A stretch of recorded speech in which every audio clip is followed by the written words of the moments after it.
మొన్న జరిగిన Kerala bus incident చూసిన తర్వాత నాకొక విషయం బాగా అనిపించింది మావ. సోషల్ మీడియాలో కనిపించే influencer life, middle class life ఒకేలా కాదు అని.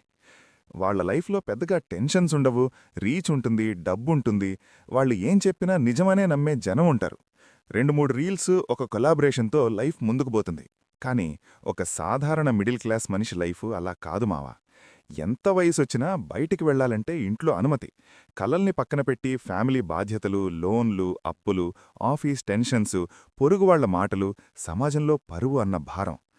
ఇప్పటికే అతడు లోపలే నరకం అనుభవిస్తూ బతుకుతున్నాడు.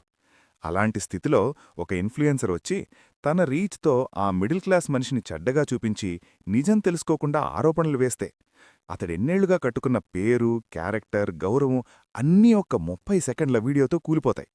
అప్పటికి అతడికి డబ్బు పోయిందన్న బాధ కాదు మావా, పరువు పోయిందన్న బాధ చంపేస్తుంది. ఎందుకంటే మిడిల్ క్లాస్ మనిషికి జీవితం కన్నా గౌరవమే పెద్దది.